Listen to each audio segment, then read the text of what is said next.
Good morning, everyone. If you can hear me, okay, go ahead and put yes in the chat for me so I know that we are good to go and we can start our meeting this morning. Great. Hello, everyone. My name is Precious Miller. I am the coordinator of My Best, and I hope everyone had an opportunity to fill their cup of coffee, tea, water as we dive into our conversations today. I am also thankful to all of you for the time that you are sharing with us this morning and the attention that you're giving to My Best. It definitely speaks to your commitment to this work and the support that you are offering to your students. So a round of applause to all of you today. So here we have our agenda listed here. It is going to give way that lets us know how we're going to be spending our time today. So we'll be trying something new with some elbow partner breakout rooms. Erica will share more information with us regarding the VFA, and then we'll take a self-care break, followed by talking about the My Best project and really doing a recap in regards to revisiting the origins of our work and really rallying us all together to come together around this work and get on the same page about where we stand. Then we'll venture over to a panel discussion moderated by our very own Priya Shaplot. And then we'll talk with a few of our colleges as to how they are putting My Best strategies into practice on their campuses. And then we'll end our time together with each institution going into breakout rooms with their team to have discussion of strategies related to how My Best can be fulfilled on your campuses in a systematic way. Please make sure that you have your computers or your devices muted unless you are speaking, as we have a lot of dialogue today. I'm going to be joined by my very infamous staff, co-workers, colleagues, Jenny Shanker, Erica Oriens, and Katie Giardello. This work wouldn't be able to take place without their work and their support. And so thank you guys. It definitely takes a team to do this. Okay, we will have contributions from NCII, dialogue from Rob Johnstone and Priya Shaplot. Thank you both for your dedication and your contributions to the My Best project. Before we proceed, I want to make sure that you all have information available regarding events for MCSS and where to find those. You can go to MCCA's website. We do have some really great content coming up, especially Autumns of Equity. So make sure you stay tuned with us on our events as well as our social media plug, which I'm sure Katie will share more information with us in the chat. As I mentioned earlier, there's going to be a lot of meaningful discussion taking place, so it would be helpful for everyone to make sure that they have themselves renamed. I do have my scholar in training, Isaac, with me, so if you hear some coos, that is him. I will not rename give him a spotlight in today, but you might have an opportunity to have some time in the spotlight, so make sure you rename yourself so we all know who it is that we are learning from. Feel free to utilize the chat and share resources with us, and we encourage participation today. I'm looking forward to learning from everyone. Yes, it is Isaac and his hiccups. Maybe he had too much water this morning. So we are going to jump into our elbow partner breakout rooms. Erica is going to share some information with us on how this is going to be structured. So I will turn it over to Erica. Good morning, Precious. Good morning, everybody. Good to see you. I have a little friend with me here today as well who's homesick from school, and I'm sure many of you do as well.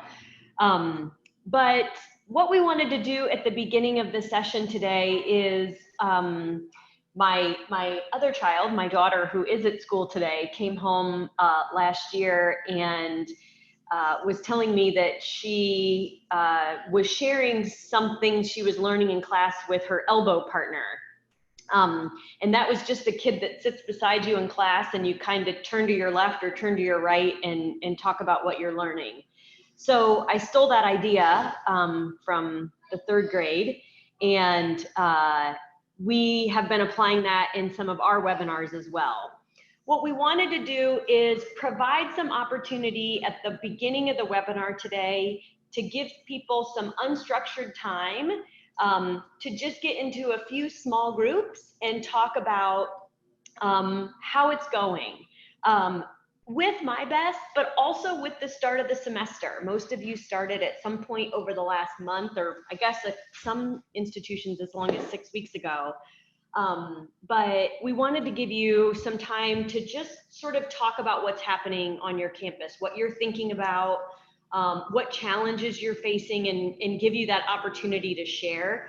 I suppose this is a little bit similar to what might happen at the beginning of one of our in-person sessions when we're all getting our coffee and donuts and all the delicious treats we usually have, where we give everybody an opportunity to share with each other. So this is really unstructured, and so what I'm going to do is we have 43 participants, and I want to do groups of 4. So I guess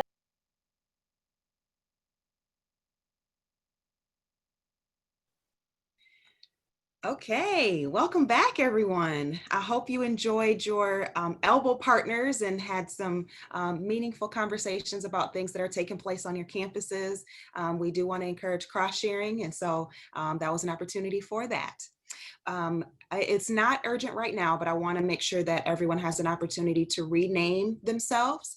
Towards the end of our conversation today, you will be broken out into breakout rooms with your specific institution.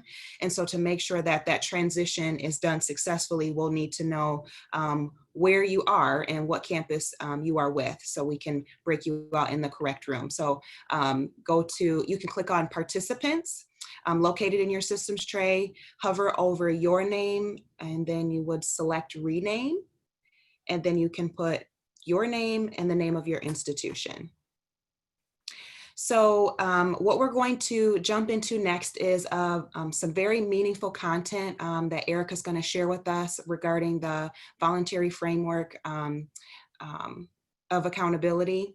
And so Erica's going to share with us how we can use the data from the VFA to inform the work that we do and understand student progress and student outcomes. So I will turn it over to Erica. Thank you, Precious. So can just confirm you can hear me and you can see my slides. Okay, great.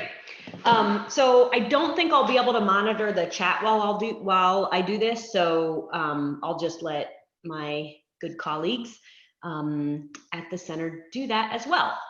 So good morning, everyone. It's good to see you again. I hope you had fun with your elbow partners. We had a great conversation in our main breakout room and got to catch up with each other, so that was lovely. For the first part of our session today, we're going to focus a bit on data. And in this project, or this presentation is part of a series of that we're focusing on with the voluntary framework of accountability. And today we're specifically focused on economic stability and equity, but as you can see during our series, we focused on various aspects of student success that are closely tied to the work that we're doing at the center. And so today's session focuses on economic stability and equity, but you'll notice that we did a session on DevEd a couple weeks ago. We'll do a session focused on transfer on October 8th, and then we'll focus on student success on November 10th. And part of the reason that we're doing this webinar series is Michigan has been part of the VFA for a long time. Most of our colleges have reported to VFA, and I'll talk a little bit more about what that is in a minute. But the other thing is it's a lot, and sometimes you need to kind of unpack that or just pull apart the data a little bit more to really focus on a specific topic. And we know that right now many of you are getting ready to administer the Student Financial Wellness Survey from Trellis. A few of our institutions are participating in focus groups this winter. And this year, in the MyBest project, we really wanted to think about knowing our students. And so this is part of the reason why we wanted to share this information with you today. The goals for the VFA series are to help you understand how to read the VFA reports and get access to those reports. I know that a lot of IR offices have access to these data, but sometimes that's not, there isn't widespread access around the institution. The great thing about VFA is you can benchmark with your peer institutions. So you can look at your own data at your own institution, but looking at that in a vacuum is challenging. It's sort of, you need that context of what's going on with your peers to have a much better understanding of your own data. And then the last goal in our series is to provide to you a customizable template to be able to present your college data. So if you go out to the MCCA events webpage, you'll see that we have posted this slide deck, but we've also posted this slide deck at the end, it says editable. And the intention of that is for you to take this slide deck, add your own college's information to that, and you can use this to be able to present data at your own institution. So you might do that in a faculty meeting or a retreat, or I was just talking with someone yesterday who's already getting plans ready for their faculty development days in January. So feel free to take this and use this to meet your own needs. Precious already talked about how we'll do engagement in this, so I'm going to go ahead and move on to the content of what we wanted to share with the VFA. So the Voluntary Framework of Accountability was created by the American Association of Community Colleges, and we actually had a few institutions in Michigan who were part of the beta testing of that. And it really, the origins of it are around the necessity for community colleges to have metrics that were meaningful and reflected our mission. So most of you know that the IPEDS, student right to know, graduation rates, only look at full-time, first-time degree-seeking students and the completion of a degree or certificate in the first institution they attended. Doesn't count transfer, doesn't look at a lot of those other details. And so that's really where VFA started thinking about this. We've come a long way since then. IPEDS has added the outcome measures, which reflect some of what VFA has done and what AACC has most certainly advocated for in Washington. But just this morning, I saw that an article in Inside Higher Ed by one of our colleagues, Shauna Davis, was quoted in there at Achieving the Dream. You know, we still have a lot of work to do around making sure that we have the data we need to make the right decisions about the activities we'll do that benefit students. So this is still a really relevant part of the conversation. And I think the data that you're collecting through surveys, in fact, the Trellis survey was even mentioned in this article, is just another great opportunity for us to know more about our students. The VFA looks at metrics after 6 years, and they look at degree completion, and they do look at bachelor's degree completion, but only at the community college. So that's not bachelor's degree completion after transfer. They look at associate degree and certificates, and then they also look at those students who got degrees and look to see if they transferred after that. They measure if students transferred to another institution, if they're still enrolled, or if they left earning less or more than 30 credits. So a little bit broader understanding of what our outcomes might be. The other thing that the VFA added in the last couple of years is, in partnership with CCRC and other organizations who were able to identify some of the early momentum metrics or key performance indicators that would indicate that a student is making progress toward a degree. So obviously in the VFA, we look at outcomes, but we look at those outcomes after 6 years. Well, 6 years is a long time to wait to see how well we're doing. And so the VFA has also looked at certain metrics after year 1. And I'm sure many of you would recognize these as metrics that are probably a good indicator of how well students are doing in the long term as well. So they look at credit accumulation in the first term, credit accumulation in the first year, completion of gateway courses, so passing college level English and math, and then fall to next term retention, and then credit success rate. The other terrific thing about the VFA is it disaggregates data by subgroups.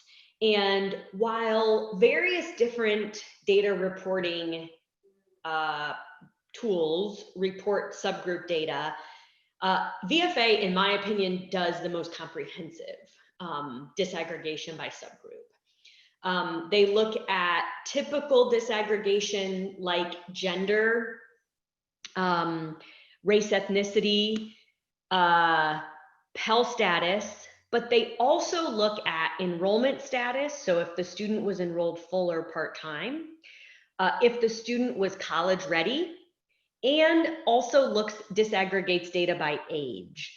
And that's particularly important as we think about, in Michigan especially, the Futures for Frontliners program, which will launch in January, which is a free college program, and also the Michigan Reconnect program, which will launch sometime later in 2021, that provides free college to students who are 25 and older.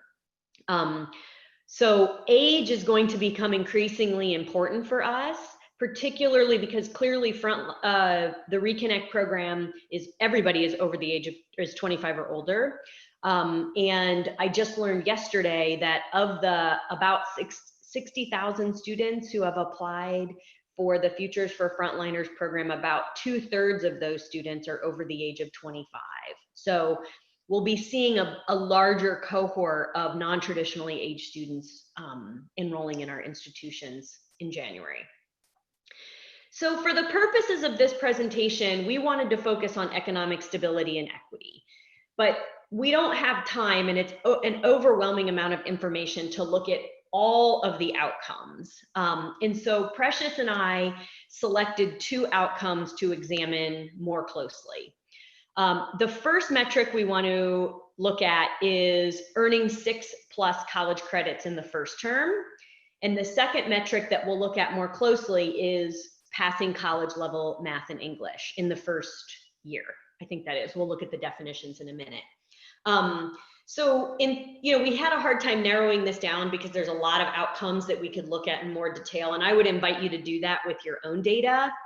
But in this case, part of the reason that we picked earning 6+ college credits in the first term is because those students that we just referenced who are in the Futures for Frontliners program and the Reconnect program, they are required to register for 6 credit hours to be eligible for that program. And so we thought that that would be a good metric for us to take a look at today as we start thinking about that. We will also look at all of the subgroups because this is about economic stability and equity. And so if we want to think about equity, we need to take a look at our equity gaps. And so we will look a little bit more closely today at all of these subgroups. We'll look at those two outcomes, and what we will do is look at the disaggregation of that by subgroup. Okay. So let's get into some more detail here. And I just wanted to provide you with a definition of what each of these outcomes mean. And you'll see here the definition of earning 6 or more credits. They need to have, it is in non-developmental coursework. And the student needs to have earned a grade of A through D or a P in that first term. College level English and math, you'll notice is slightly different, and it may be different than what you would consider at your own institution, successful completion of college level English and math. But the student needs to have earned a grade of A through C- or a pass. So at your institution, you may consider that students need to get a C to be successful in those DevEd courses, or you might consider it to be a D, but I want to make sure you understand that for the VFA, it's a C minus. Okay, so we are getting ready for the opportunity for you to participate a little bit more. And the reason that we've done this is, or the way that we're doing this is through polling. So we have 4 data questions we're going to work through. And the first question is, what are our outcomes? And so what I want to do is I'm going to launch a poll, and I want to ask you, and I'm going to ask my colleagues to let me know. I am showing the poll, but I want to make sure that you can see it. We can see it. Okay, thank you. So you should see a poll, and the first question is, what percentage of students, what's your estimate that what percentage of students earn 6+ credits in the first term? So we have 49 people on the call, so we've got lots of votes coming in. I'm going to give you about 10 more seconds to consider your options and submit your vote. We've got more people. We've got about 65% of people who have voted. Good. And I'm going to give you about 5 more seconds to submit your vote, and then we will close the polling. Russ asked in the chat, is this college credit only? Yes, Russ, it does not include DevEd coursework. So it's 6 credits of non-developmental coursework in the first term. All right, I will end the polling. We have 75% of people who have voted, and I'm going to share the results. And it looks like about half of the attendees thought that we were between 25 and 50% of students earned 6 credits in the first term. And another 41% of you thought that it was between 50 and 75%. Okay, so let's keep that in mind. But I want to look at the second poll result, second poll. And I'm going to launch that. And I'm going to ask you, what percentage of students pass college level English and math in the first year? Less than 10%, 10 to 25%, 25 to 50%, or more than 50%? We've got about half the people voting. Good, thank you for your votes. These votes are anonymous. I'll give you about another 10 seconds to finish your vote. We're already up to the same percentage of people who voted in our last poll. So very good. I am going to end the polling, and some of you who were at our previous webinar probably already saw the answer to this, but I hope you're seeing the poll results that I'm sharing. And a little over 50% of folks thought that 10 to 25% of students pass college level English and math in the first year. And then another third of you thought that 25 to 50%. So I'm going to stop sharing the results, and let's reveal our results in Michigan.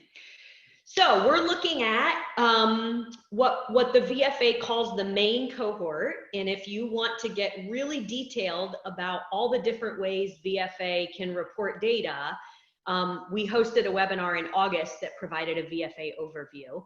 But for now, I'll just tell you that the main cohort are students, all students who were new to your institution, all new degree-seeking students who were new to your institution in the fall of 2017. And among that 38,000 students, among those 38,000 students, about 54% earned 6+ college credits in the first term, and about 15% earned passed college level English and math in the first year. So this gives you, we wanted to give you a big picture of what it looks like statewide for all students. And I want you to really think about this as we are thinking about welcoming those frontliner students and or futures for frontliner students and the Reconnect students next year. If they're required to take 6 credit hours, think about what that really means, and kind of how you could think about impacting the outcomes when only about half of those students earned 6 credits in the first term. Okay, so how do we compare to our peers? So like I said earlier, the great thing about the VFA is that you can compare yourself to your peers. So I'll ask you, take a guess. What is, if your institution's outcomes are better or worse than your peers in Michigan? And I've given you the choice of better, worse, or much worse. From our experience in previous sessions, it's helpful to give that worse or much worse option for folks. So we have about 50% of people voting. I'll go ahead and close the poll in about 10 seconds. All right. This is so much fun. All right, I'm gonna end the polling. Oh, give a couple more. All right, so I'm gonna share the results. So I need to go back to our other poll results, and somebody needs, so those of you who are in grad school, somebody needs to do a dissertation on this. So about 2/3 of our institutions thought that 2/3 of attendees thought their outcomes would be better than their peers in Michigan, and about a third thought they would be worse. And I think in some of our previous sessions, the responses were flipped. But we have some really positive people here as well. So I'm going to stop sharing the results and I'm going to reveal the results. And as you can, now I don't have the data for your college. So that's a little bit of a mystery and hopefully an incentive for you to go out and talk to your IR office about accessing these data. But I can show you the comparisons of Michigan to our peers nationally. And in Michigan in the fall of 2017, we do slightly worse than our peers in earning 6+ college credits in the first term. And we do slightly worse in Michigan among students who pass college level English and math in the first year. I will say that that English and math question is, if you go back to the slides that we had available when we did the DevEd session a couple weeks ago, you'll see that Michigan does better than our peers nationally in English. And I think we think partially attributed to a fairly widespread implementation of co-requisite models in English. And we haven't done as much of that in math yet. But we saw a lot of success with that across the state in English. So this particular metric masks some of that, but I'll also recommend that in the VFA you can compare yourself to peers, and people with various levels of access can look at different peer groups as well. Okay, so let's pivot a bit to talking about equity, which is really the core of what we wanted to talk about during this session. And our poll question here is asking you to consider our equity gaps. And I've just launched the poll. And among what groups do we have equity gaps? And in this case, you can select all that apply. So when we're thinking about equity gaps, where do we see significant gaps between students in particular subgroups? The subgroups that we identified through the VFA are the federally defined race and ethnicity categories. Pell status would include students who receive Pell and do not receive Pell. Full and part-time enrollment. We will look at several different age categories, gender, male, female, and other or unknown. And then college readiness reflects if students are college ready or not ready in 1, 2, or 3 subjects. So it looks like we have about half the people voting. So I'm going to give you another few seconds to vote, and then we will reveal the results of the poll and then look at our data. All right, so I'm going to go ahead and end the poll, and I'm going to share the results. And it looks like about 80%, over 80% of participants thought we would see gaps in race and ethnicity, 72% in Pell status. Just over half of you thought we would see some gaps in these 2 outcomes among full and part-time students, less so for age, less so for gender. And most people thought we would see gaps in college among students who were or were not college ready. Thank you for participating. So let's take a look at our results. Okay, so first I want to talk about Pell status.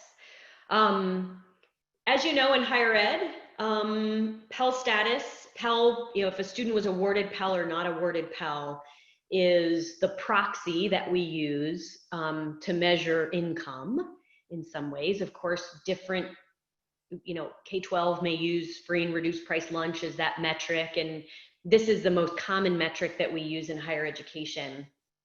And interestingly, about 72% of you on the poll thought we would see equity gaps. And although we do see a little bit of a gap here, if I would have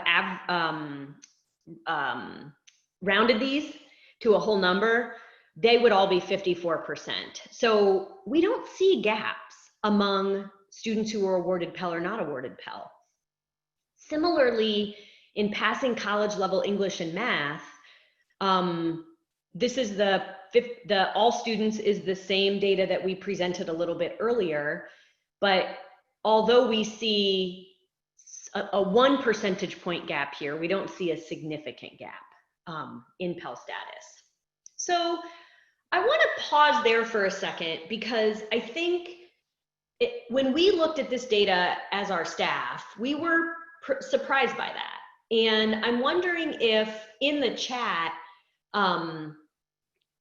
some of you might be able to share some ideas of how do we measure economic instability when it kind of seems like a blunt instrument like Pell status is insufficient. And I will say this is consistent across a lot of our outcomes, that we don't see a significant difference between students who do and do not receive Pell. And we don't see a significant difference there. So I'm wondering if anybody has any ideas about how we might measure this if Pell status isn't necessarily a good option. And I'll specifically ask, I know some of you are probably thinking about it, I'll ask Precious, or maybe even if Rob and Priya are on the line as well, if you have any thoughts about how we might want to think about that. Yeah, perhaps people are measuring equity gaps through financial aid applications. And then I know I spoke to a few colleges that talked about their TRIO program. And so TRIO might have different documentations or assessments that they use to understand what equity gaps might be existing within their programs. So there's a couple examples as you all are thinking about what is happening on your campuses. I just wanted to also add, hi everyone, this is Priya from NCII. I wanted to add that Pell, while it is an accessible proxy, it severely undercounts the number of students that are truly in the lower income, et cetera. For a student to be receiving Pell or be eligible for Pell, it assumes that they also completed the FAFSA, and we know that that itself is an entire other beast that we need to continue to look at.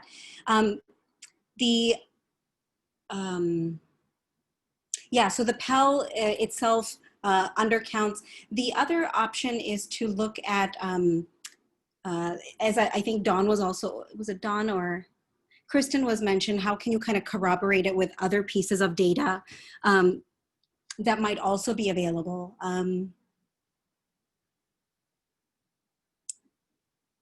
Let me give it a little bit more thought, but really the Pell is such an, it's an easy go-to proxy.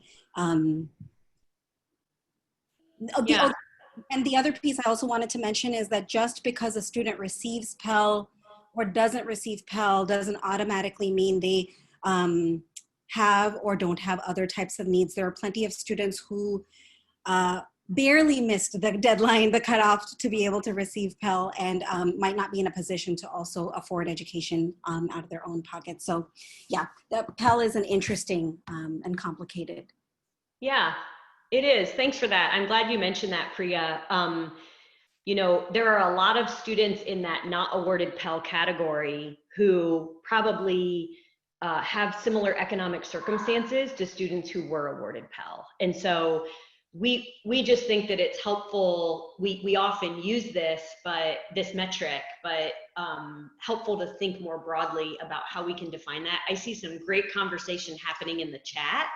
And so people are sharing some really good ideas about how you might be able to look at this and get a better understanding of measuring sort of that income and economic component to understanding more about your students. So I appreciate you all talking about that. Really good ideas in there. And thank you, Priya and Precious, for sharing that as well. So let's continue and let's look at some of these other ways that we can look at equity. And the next one that we want to focus on is enrollment status.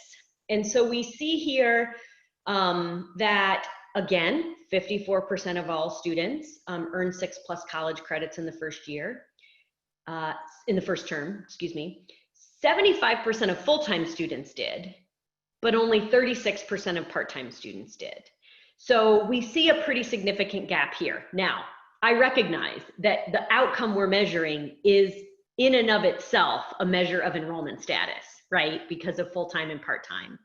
But I think this disaggregation is very helpful because even full-time students, 1 out of 4 of them, if they enrolled full-time, earn those 6 credits. So I think that's important to think about. Now, we know that among those part-time students, not all of them may have attempted 6 credit hours. We're looking at this as a metric for all students. But we know pretty consistently across our data that enrolling part-time is a challenge, and we are right there with you that there's reasons why students enroll part-time. But in our My Best work and our student success work, thinking more carefully about what the impact of that is on students' longer term outcomes and really kind of why you're doing the work that you're doing, I think the data really backs this up, that providing those non-academic supports for part-time students is even more critical here.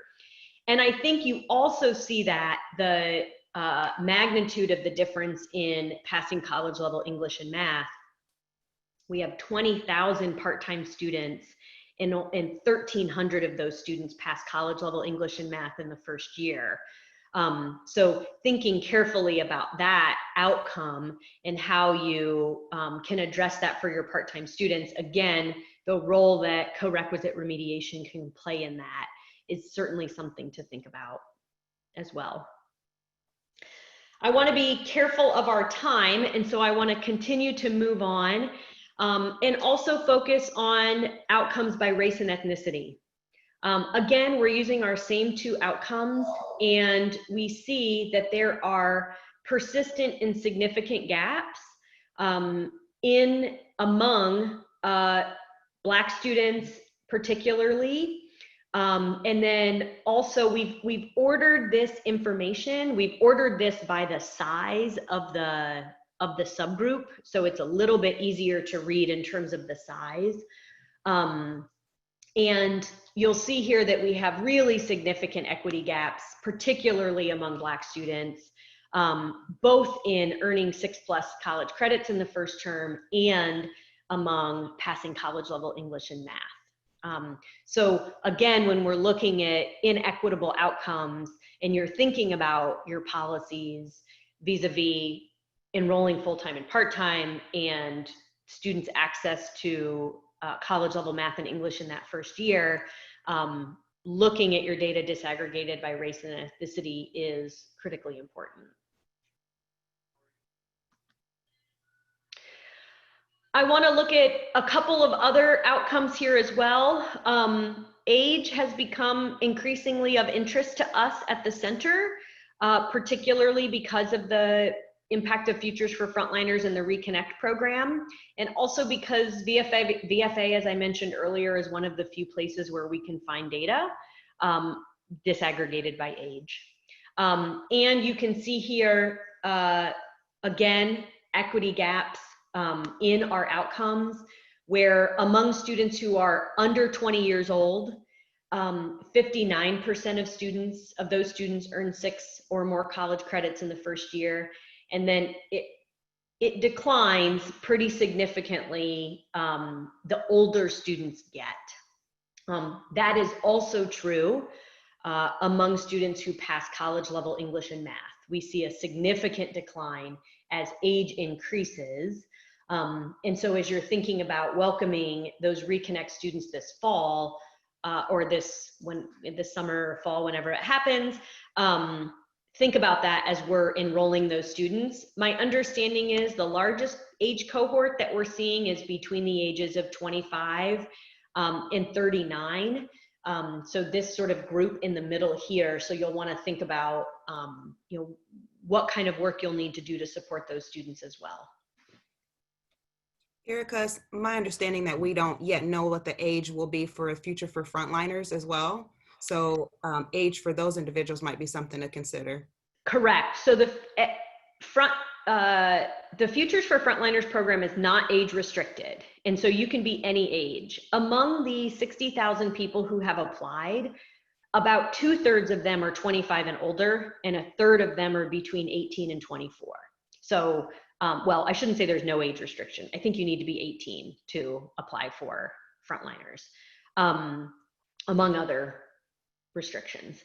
But yes, it will be a significant amount of adult students in that program. I skipped.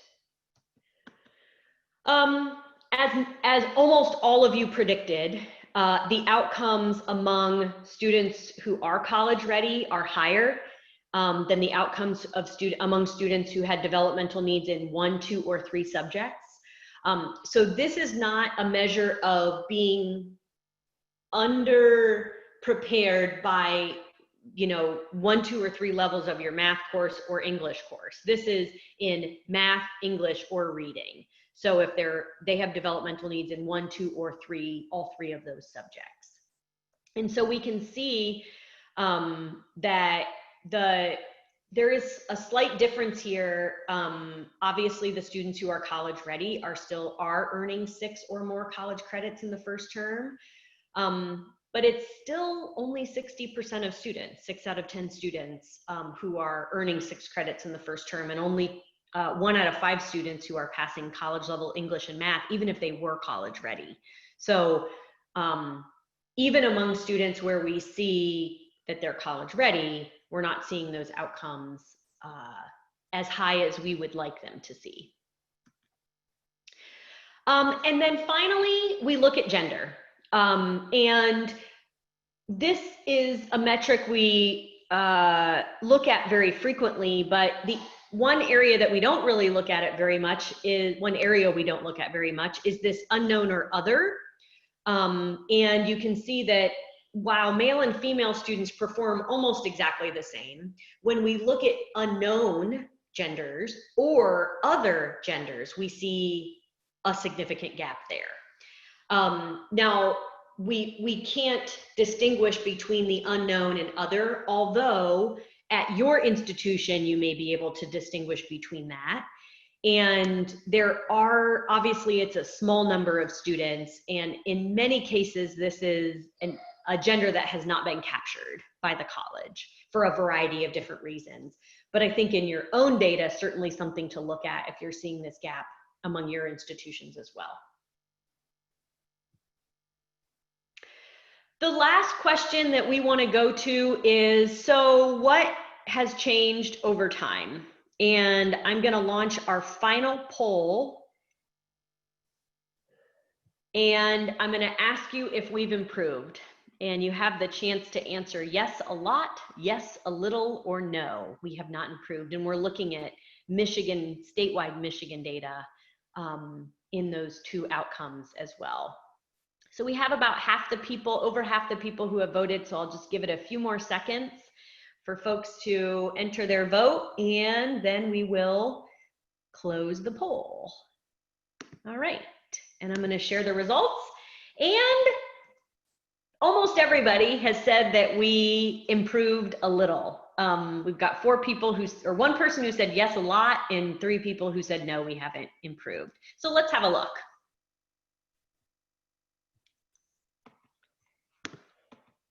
And the answer is that most of you were correct. We have improved, but we've improved a little.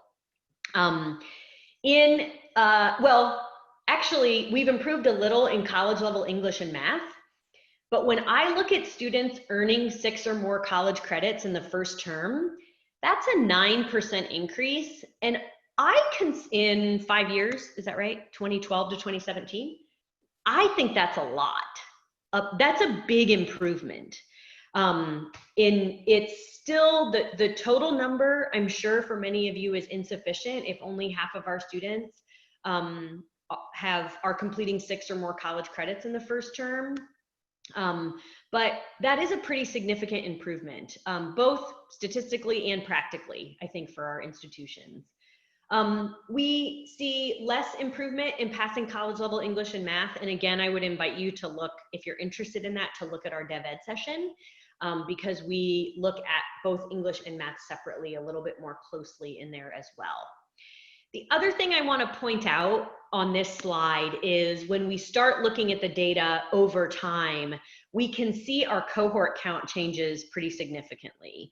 And I probably don't need to explain this to you because you know that our enrollment has declined over time. And you see that reflected here in our cohort count as we go from students initially enrolled in fall of 2012 and then students who enrolled in the fall of 2017.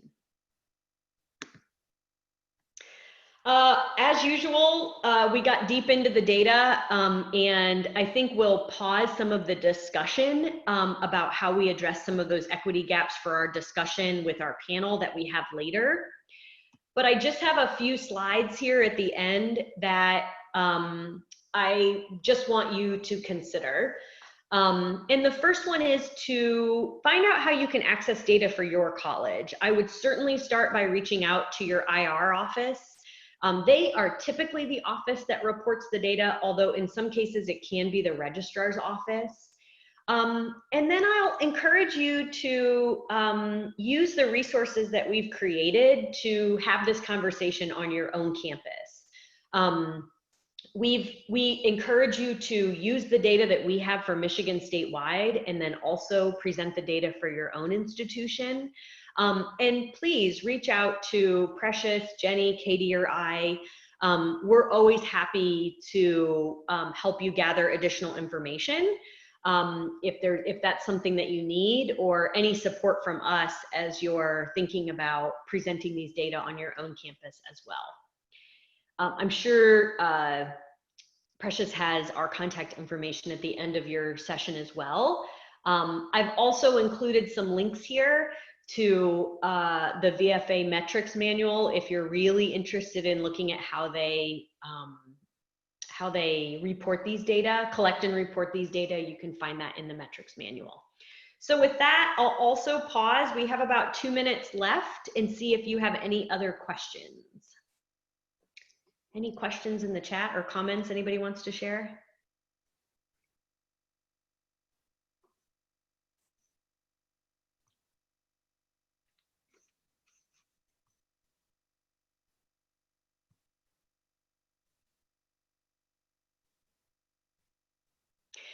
Priya mentioned that estimated family contribution may be a more useful alternative to Pell eligibility. I agree, Priya. I think, and you can probably speak to this more than I can, how some institutions have used some of that data in Pell or in the FAFSA. Pell, you know, if we have some information about income in there as well, which would give you an indication how much a person is working. We also have dependent information in the FAFSA. So I think those are all can be very helpful resources as you're just thinking about the data that you can use that would give you a better indication of what's happening with your students. I will say all of our colleges that report this data to VFA, we are seeing the aggregate information, but your institutions all have the data files that were submitted. And one thing that VFA doesn't do is address some of that intersectionality in your data. So we don't know from the VFA reports if we wanted to, for example, look at students who were over the age of 25 who also enrolled part-time. But I think that's another way to get at good data about what's happening with your students, to kind of narrow down where you have some of those issues as well. All right, it's 9:45, so Precious, I'm gonna turn it back over to you. And thanks everybody for sharing.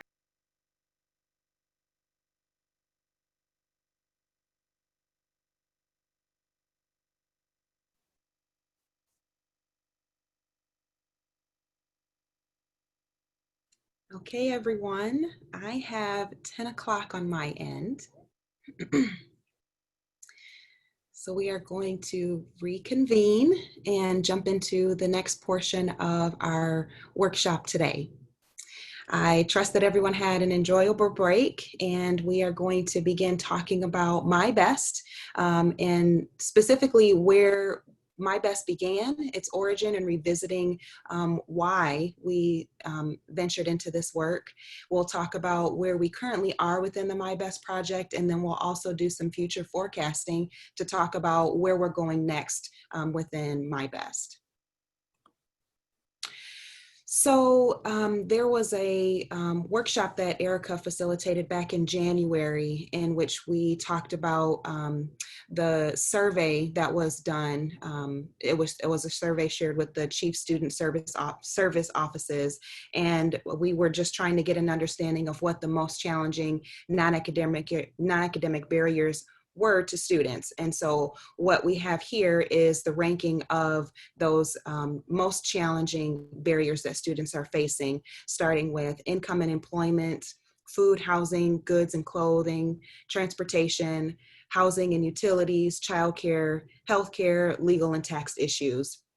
Now, the ranking of these may have changed, seeing as this survey was done pre-COVID in a world that may seem strange and unfamiliar to some of us now. But one thing that remains consistent is that the non-academic barriers are still ever present for our students. We could pull the silver lining out of this and say that COVID-19 really exposed to us the barriers that are existing for our students, but it also has empowered us to better understand what those barriers are, like technology. That was not a part of the survey that was administered in January, but it's definitely something that we have a better understanding now, and the lack of technology that some of our students might not have access to. So what I wanted to do was to draw our attention back to where MyBest began, because in uncertain times, it can be easy for us to forget why we might have said yes to this project, why we decided to join our teams at our prospective institutions. And sometimes it can also be difficult for us to forget how far we've come. A lot has changed since March, and so many of you might have implemented some very innovative strategies to support student needs. And MyBest at its core is an initiative that should complement the student success work currently occurring on your campuses. So if you had to expand your food pantry, since the height of the pandemic, and students are referred to additional services after their food pantry visit, you've just organized students, you've just organized and connected students with supports, which is a large part of scaling practices at our campuses. So being responsive to student needs has naturally led many of you to meeting the MyBest goals. I spoke with many of you who might be feeling like you are falling behind on this project. So here's the time in which we all kind of just take a really deep breath, because you're not alone in feeling this way. But I'd like to remind you all that a lot of the things that you've been doing since the pandemic began is in line with My Best. And My Best is supposed to complement the things that's happening on your campuses. So with that, we're going to review and revisit the goals of My Best, to put some of you at ease that yes, you are still doing this work, and yes, it can be called My Best. So goal 1 is to understand the needs of students and the community. Goal 2 is to integrate economic stability practices and student supports, and goal share is number 3. And so number 3 is to share best practices across Michigan.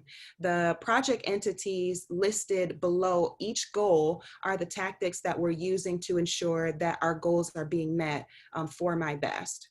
And so I hope that as we progress through the project, we can keep the goals that we have listed here in mind, and really feel empowered to meet these goals, but understand that these goals will always be cycled through.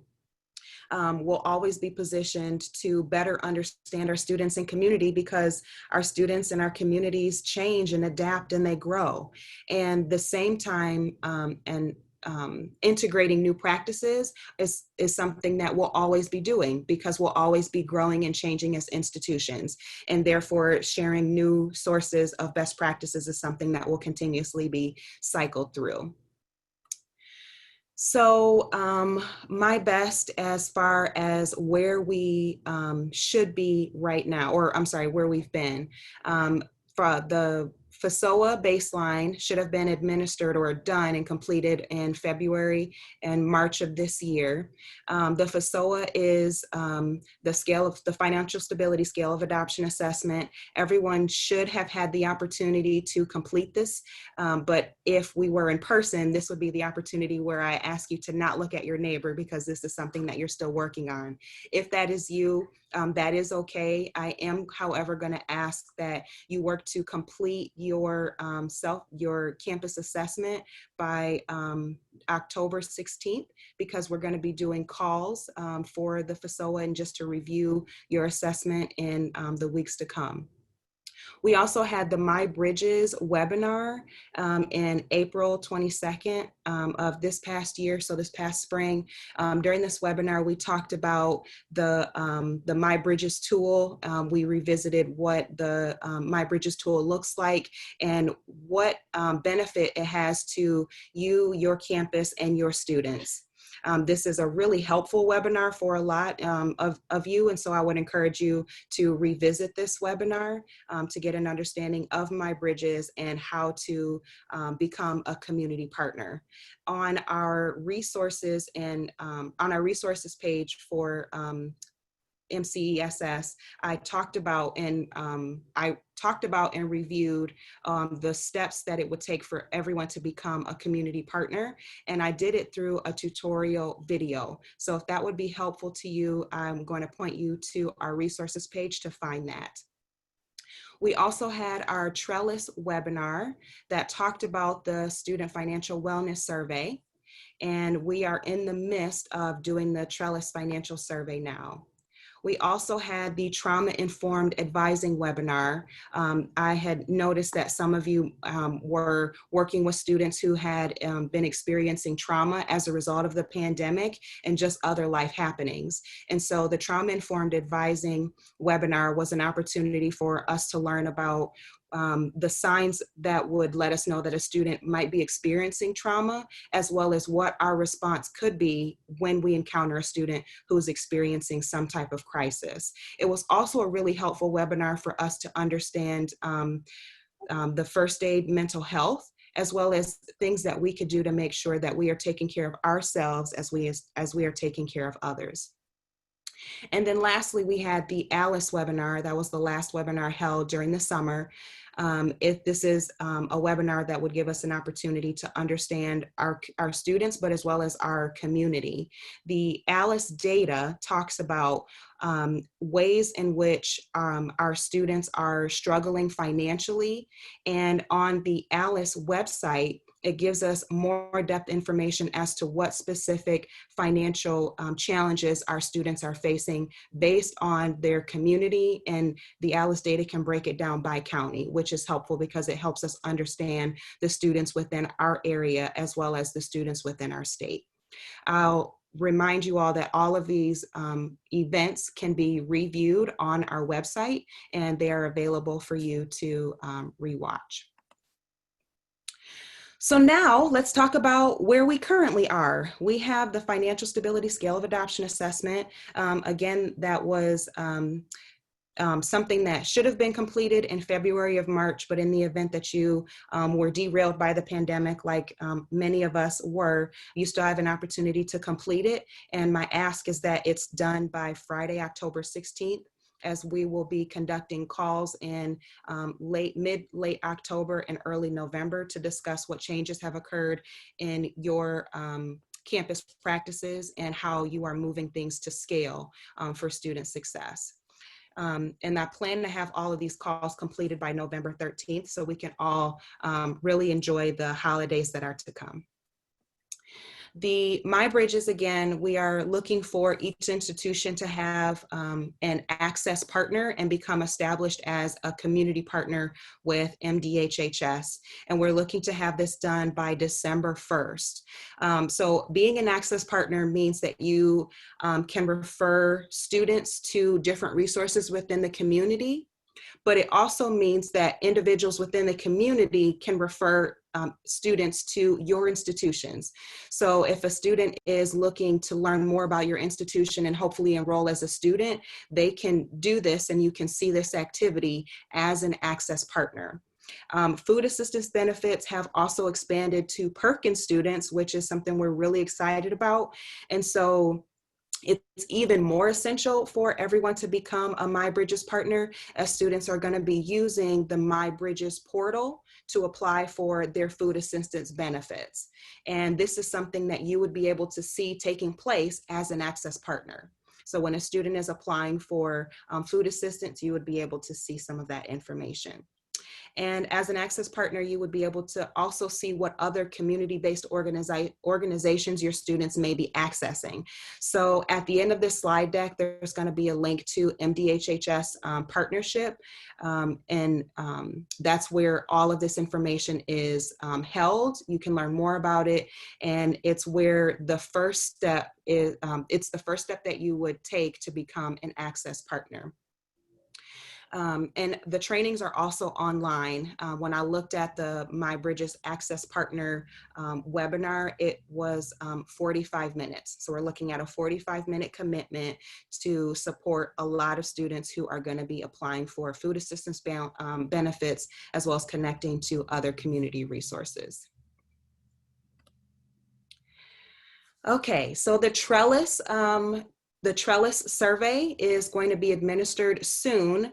The timeline of events is listed here so that you all can have an understanding of what the timeline of events detail. And it's really just a resource for all of you to see that this information is up and coming. So if you haven't yet touched base with Trellis Research, it is helpful to touch base with them, especially if you can reach out to them today. Casey Klepper has previously been the point person for Trellis, but there has been a shifting in hands as Casey is leaving. And so we'll be talking with an individual by the name of Carla. And so make sure that you reach out to Casey today. I will send this information out to all the project leads today once we finish today's workshop so that you can connect with him and get in line with the participation timeline. It's helpful for us to know what our students are facing, but with the data that we collect from Trellis, it also gives us an opportunity to know in ways in which we can better advocate at a state level for supports that are needed at your institutions. So please, please, please make it top of mind and a high priority to connect with Casey today. Now, in regards to where we're going, we will have workshop 3 right before winter recess. Matters that are brought up during the FASOA calls that are going to start taking place next month what it will inform the content that we're going to cover during workshop 3. We'll also have student focus groups conducted by Public Policy Associates in early 2021. Now, not every institution will have PPA conduct these focus groups, but every institution will have the opportunity to receive the information that PPA collects from the focus groups that they do collect from select institutions.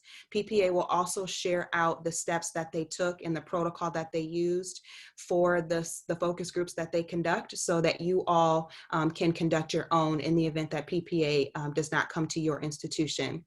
But more information about this will be shared during workshop 3, which will take place before winter recess. We also have MCSS mentors who have volunteered their time to support colleges in their work. So there will be mentors joining me during the FASOA calls as well. This will give you an opportunity to talk with other campuses to understand what they're doing and how they're approaching the SOA, as well as receive support from a peer, which we've heard has been really helpful to some institutions who have worked with Jenny Shanker and her DevEd calls. Understanding the needs of your students in your local community is goal 1 of My Best, and we are moving towards meeting this goal in the interventions you participate in this year. So those activities like My Bridges, the Scale of Adoption Assessment, the Trellis Survey, and My Bridges. And in speaking to where we're going as a community of people pursuing My Best for student success, we want to move practices to at scale, as this ensures that supports are in place for students to overcome barriers to their academics.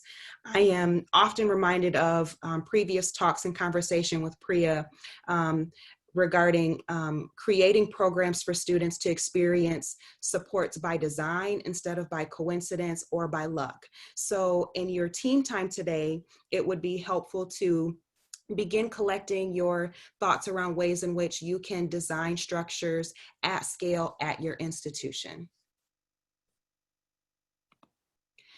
So we'll move our conversations to the panel discussion at this point.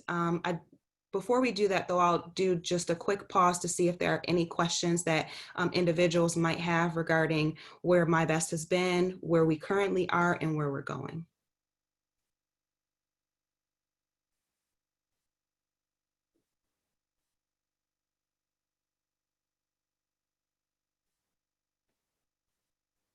You can feel free to shoot me an email or a private chat if you do have any questions.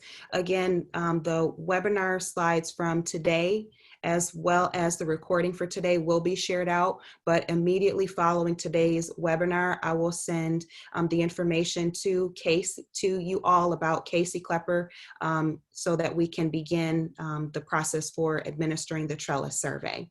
So we'll move our conversations to the panel discussion, and we'll talk with a few colleges and the strategies that they're employing to institute strategies on their campuses that ensure student success. So I will turn things over to Priya.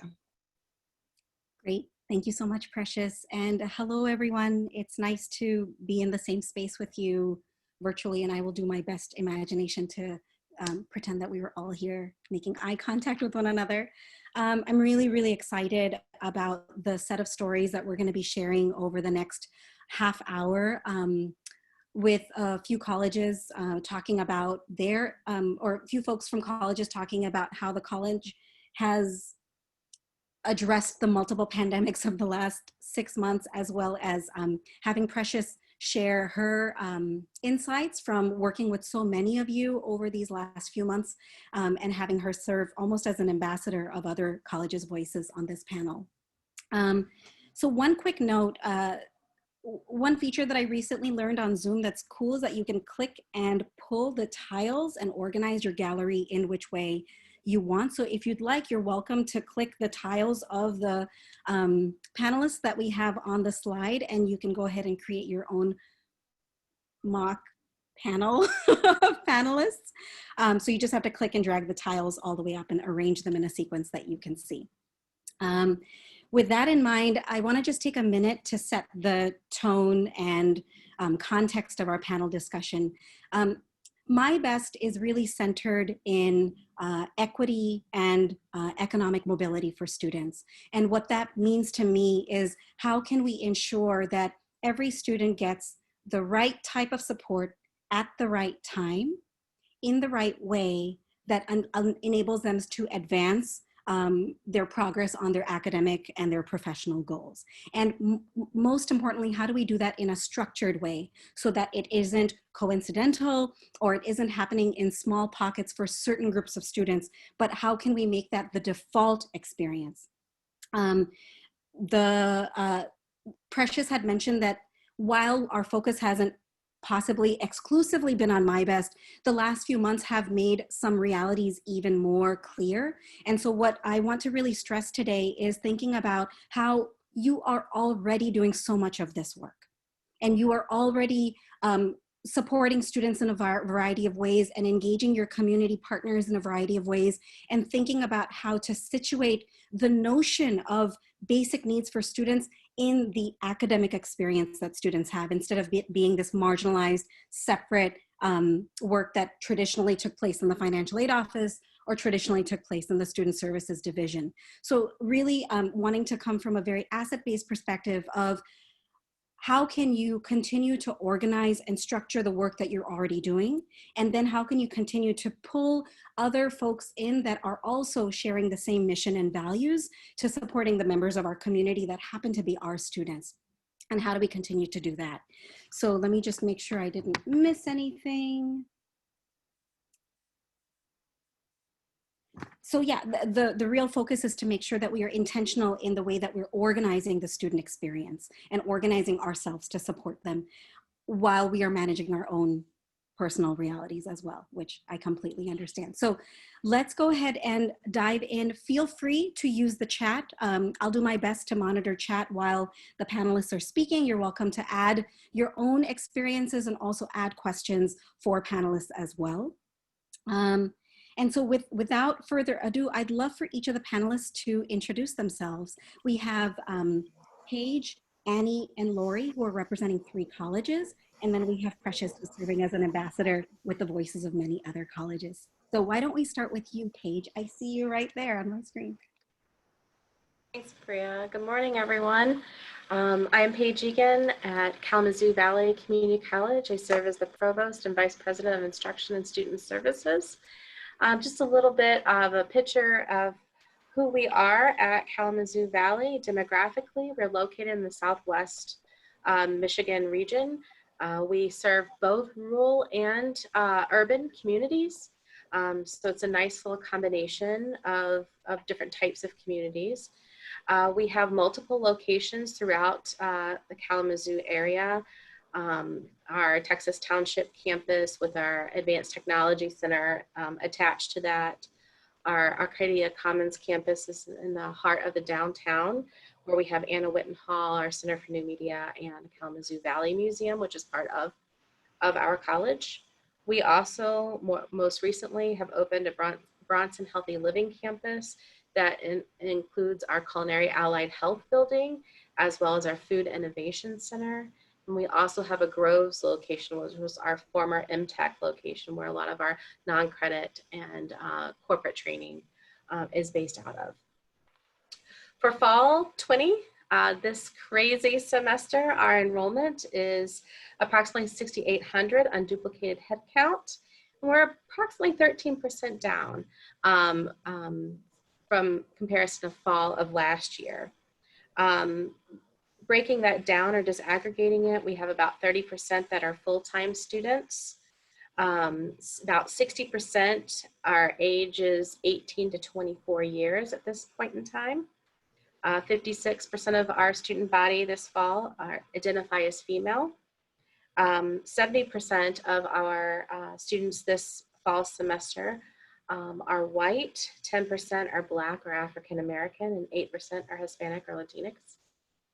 65% of our students are returning students. So we had a large number of returning students, where we were more down in our new FIDIACs. We're at 12%, And we're staying steady in our high school population of approximately 10% of our student population. And 72% of our cohort is in district this fall, which is pretty steady from what we've seen in other falls. When we talk about our retention demographics, when we're looking at the fall to winter retention from fall 19 to winter 20, we're at about 70.8%. Fall to fall retention is about 46.8%, which is held fairly steady for us. And our 3-year graduation rate is around 39%, with our 6-year graduation rate around 51%. We currently have 8 pathways that we have organized our teams around and continue to organize and shift operations. And I think that's it for now. Thank you so much, Paige. That was very comprehensive. I think it's really helpful to get a snapshot of the colleges because I think all 3 of you are representing such diverse locations. Welcome, thank you for being here. Annie, would you like to tell us a little bit about yourself and also about your college? Sure. I am the Director of Enrollment and Student Engagement at West Shore Community College, which is located in Western Michigan, about right in between Traverse City and Grand Rapids. So we are a pretty rural campus, you know, pretty distant from any of the larger cities in the state of Michigan. We serve most of our student population spans over 4 different counties. And so we're also a smaller institution. We have just under 1,100 students for fall enrollment. This year, our numbers are pretty comparable to 2019 fall. We're 18 students fewer than we were last fall, but our contact hours are pretty much like right on the same. We also have a large dual enrollment population. About a quarter of our students are dual enrollment students, so we have some really strong relationship with our area high schools. We don't have a lot of racial diversity, but we do have about 50% of our students who aren't dual enrolled are Pell eligible. I, as Director of Enrollment, oversee admissions, which of course dual enrollment is part of that, in addition to student activities and some of our other student success initiatives, and we partner with 3 different college access networks, and then 3 different Promise Zone coordinators, and so they've been a really wonderful part of our community partnerships as well. Great, thank you, Annie, and we'll look forward to learning more about those community partnerships in a little bit. Lori, welcome. Thank you, and I'm sorry that I arrived late. I'm actually in northern Michigan, and that's why I'm wearing my mask. Business center, so no one's around, so I'll take it off for a minute so I can speak. Anyway, I'm Lori Przmazinski, and I'm from Oakland Community College. I am the Vice Chancellor for Student Services at the institution. I cover the areas including admissions, athletics, career services, counseling, financial aid, secondary partnerships, student life, and the registrar's office. Our fall enrollment data is around 14,500. We're about 1,000 students down from last year, but down, as far as credit hours go, we're down just around 2.5% for enrolled credit hours. So fewer students, but they're enrolled in more credit hours. I do believe that we may have captured some of our students that were considering 4-year institutions, and they backed off and decided to stay with us, which was great. Oakland Community College has 5 campuses, and as we're talking about the type of institution we are, I would categorize us as an urban/suburban institution. We have locations in Farmington Hills, Waterford, Auburn Hills, Royal Oak, and Southfield. We offer 25 certificates and 16 certificates of achievement, along with 53 associate degrees. 60% of our students use financial aid, and among them, 23% are Pell eligible. So I want to just add, some of the individuals on this call are from Institutional Effectiveness, and they were very helpful to get this information for me. As from a race ethnicity perspective, we are almost 58% Caucasian, 16% African American, 6% Hispanic, and almost 4% Asian American students. Our largest demographic really falls between the 18 and 39-year-old group, which encompasses nearly 80, I think I'm looking at 88% of our students. So we have a relatively small population of high school dual enroll and early middle college, which is something that we're working on growing. And then we also have a smaller group that are among our more seasoned students, as I would call them, since I'm also seasoned. And I would say that just as an overview, we are very pleased that we've seen some increases in our retention and persistence over the last 3 years due to some of our initiatives that are tied to the onboarding process, which includes a mandatory online orientation required for every new student to the college. Bev Stanborough, who is my Dean of College Readiness, is on this call, who has really championed this and is just a fabulous partner to work with. And I think that it has led to students understanding the experience better as they're entering the college. We didn't have a lot of success with face-to-face orientation with the size of our student body. We also partner with 3 Promise Zones out of Detroit, Hazel Park, and Pontiac. This year I'm working to firm up those memorandums of understanding with them, but our programs have gone on for a lot of years. Early middle college, we do house a dedicated middle college on our Orchard Ridge campus in Farmington Hills in partnership with West Bloomfield School System. And that's been a very successful program for over a decade now. And again, as I mentioned, I hired, well, I didn't mention this, but I hired a secondary partnership director about 1.5 years ago who's going to help us with growing those partnerships with the K-12, which are super important to us. And again, being in such a dense area, lots of opportunity there as well. We are the largest transfer institution to four-year universities in Michigan. So many of our students come in intending to transfer, and we're aware of that. And I think that that's all I have for right now. Thank you. Thank all of you. And thank you, Erica and Precious, for identifying these 3 individuals as storytellers for the role of My Best and My Best related work in these last few months. So Precious, would you like to share anything additional about your work or your vantage point coming into this conversation? Yeah, I'll just share that the best thing about my role is the opportunity to connect with all of you on a personal level to understand what's happening at your campuses. I'd just like to share that that's honestly my favorite part about this role is connecting with you all individually and understanding what's happening, as well as supporting your work and identifying ways that we can close equity gaps. So I'm privileged to be here today. So thanks.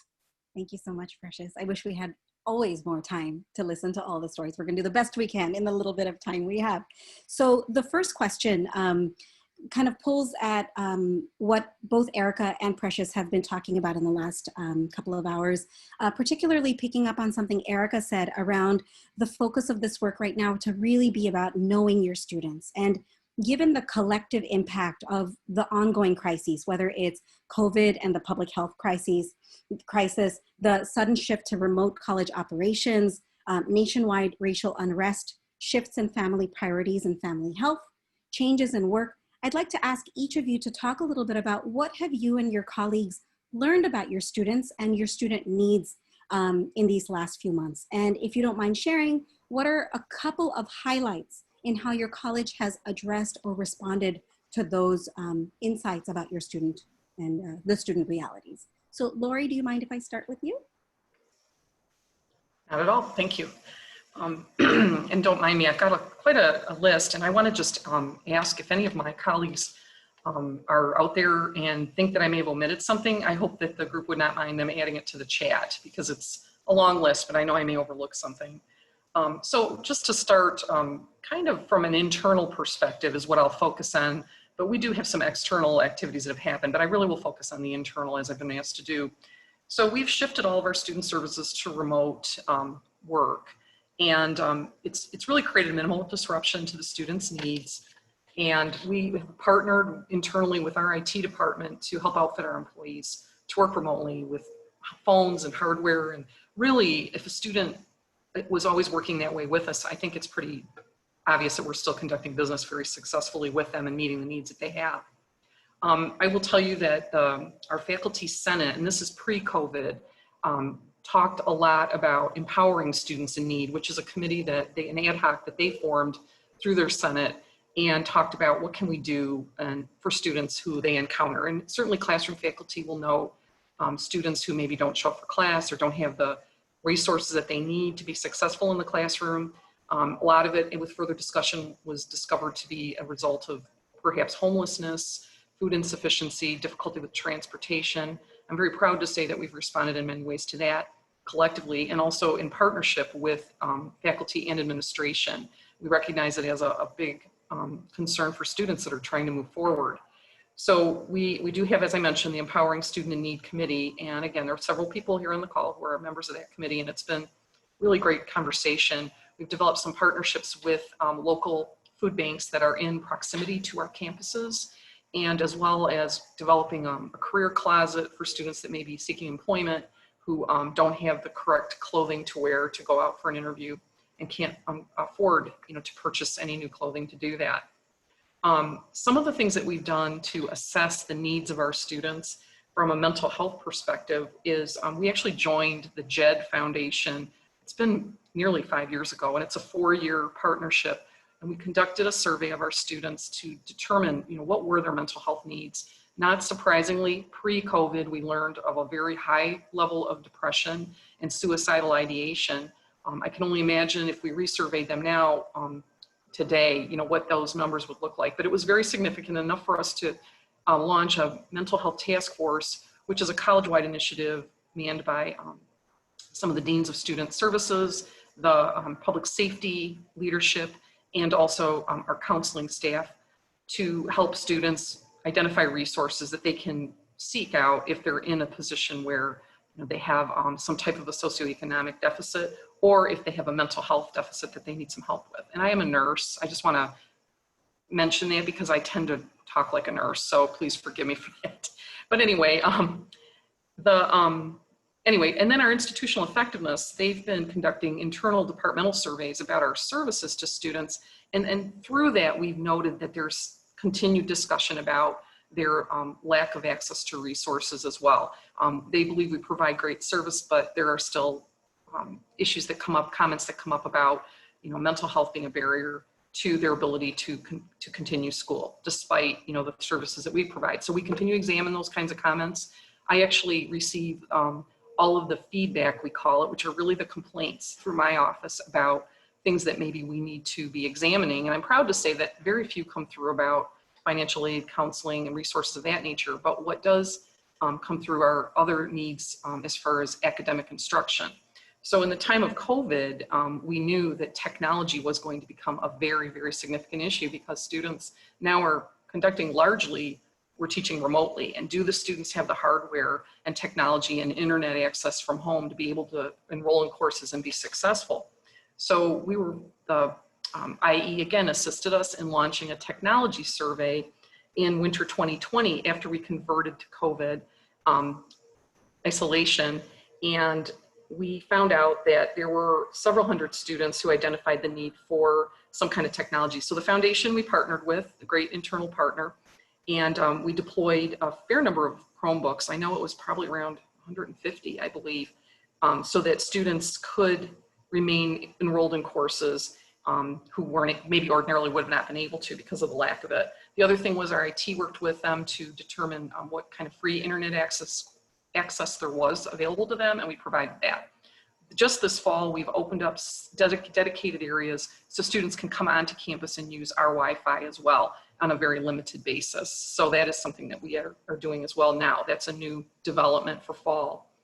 Just going on with partnering with the foundation, about a year before COVID, we partnered with Foundation to develop the Student Success Fund. And this came out of the work of the Empowering Students in Need Committee.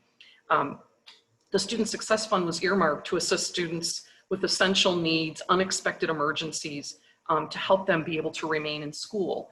And one thing that I learned from our foundation director, Dan Genuine, just recently was that we have actually looked back at the students that we provided a stipend to and learned that 100% of them have remained in school. And the numbers around 100 students that we've assisted, we would give them up to $500, and we require evidence of the need. So they would have, I just had one recently, someone needed a brake repair. We got the estimate, we provided the funds, and they'll provide the receipt to the foundation to, just for auditing purposes as well. So those were some, it's a great partnership. the students are directed to speak to one of our counselors, and then the counselor does an interview intake and creates a recommendation. And then I review all of them and approve, and then foundation deploys. The foundation continues as we speak to deploy the Chromebooks as well, if a student is just looking specifically for a technology need. I talked about the counselors. They have just been instrumental as a key point of contact to connect students to other supports. We learned that in the remote environment, students show up to appointments with counselors about 98% of the time. During a non-COVID time, we noted about maybe 60%, and Beverly could correct me, which I know she's chatting, if that number is wrong, but I know that it is much, much higher. So that required us to expand our counseling hours so students would have access to us for assistance. And then, again, of course, all of us have received some sort of a CARES disbursement. We worked with a multidisciplinary team to make sure that that money was dispersed as quickly as possible while we tried to kind of navigate through the waters of the Department of Ed. But we finally got to that point, and I'm proud to say we've nearly deployed all of the 3.7 million on the student side that we were provided with. The counseling webpage remains updated with many, many referrals and resources for students. I will tell you that our student government, we have a centralized student government now with leadership representation by students at all 5 campuses, and they actually got together and they authored a statement supporting the adherence to safety requirements while on campus. They created a pledge, which is really pretty neat, because we wanted to be sure that when we do return, or as we slowly return, that there will be safety on the campus. And I think that that's something that creates, I know it does, an increase in anxiety. And for folks that are struggling with mental health issues, it would definitely keep them away from coming to classes in the future. So the support, not just from our administrative side, but from the student side, was really, really great. And I'm very proud of their leadership and those that are their advisors, where they are associate deans of student services. Our partnership with marketing has been very strong. We've produced multiple videos for students regarding the updates in instruction, in resources, and any of the things that they may be asking us about. I'm proud to say that Peter Provenzano, who is our chancellor, has been great about getting the videos out, and several of us have worked on some individual projects and been videotaped to send that messaging on. I think it's important that it came from the very top tier leadership so they understand that we understand what they're facing. And so marketing's been very helpful in that regard, and also just with any of the campaigning that we've been doing about the CARES Act or about the deployment of computers. We're deploying right now for fall semester 2,100 Dell laptops. They're being mailed to students. Actually, it started last week for students who are enrolled in 12 credits or more. We had about 3,500 on standby from Dell, but we only received 2,100 applications. So we're still discussing what our next steps are with that. And then I think that was the list of things that I had here, but I'm very proud of the work we've done. I'm proud of the partnerships internally that we've created. And I look forward to continuing the work and, into the future and post-pandemic. So thank you for letting me share all of that. Thank you so much, Lori. Is that all you've done? I'm only kidding. That is an impressive list. Well, and I'm on vacation, which is really surprising. I took a couple days off here. What better way to vacate than with all of your closest colleagues? No, it's wonderful. And like I said, I'm just proud of my whole team. I tell them that all the time. And I'm sure that the other ladies representing could probably speak a similar statement. Thank you. And I also do want everyone to know that I specifically asked Lori to only focus on the college's response and about internal partnerships, because I really wanted to highlight that there is a lot within the college that can be leveraged and rallied together. So I'm sure if we had more time, Lori, you could continue talking about the ways that you have broadened the scope of the work that you have been doing as well. So what I'm going to ask now is, Annie and Paige, I indulge you with a little bit of a twist. So Annie, I'm wondering if you wouldn't mind that same question around what have you learned about your students and how has your college responded? And if you don't mind just adding on a little bit of emphasis on community partnerships and even how MyBridges has played a role in that kind of work, then we can combine those two questions. Yeah, absolutely. So as I mentioned before, we're a primarily rural community, right? Most of our students live in rural areas. And so we, of course, knew that internet access, was a barrier for some of our students. And of course, COVID has pronounced it even more. And, one thing that we're learning is that not only is it about affordability, but are they even living in a service area? So we've had to get creative about that. And another thing that actually had happened pre-COVID, but it's been really, really helpful now that COVID has hit, is that we had partnered with United Way, our local United Way, in creating a position here on campus within our Student Services Department called the Community Schools Coordinator. And her name is Angie. She's part of our My Best team. I think that she's on the call right now, and she's been a really wonderful addition. And, what this role supports both students and faculty.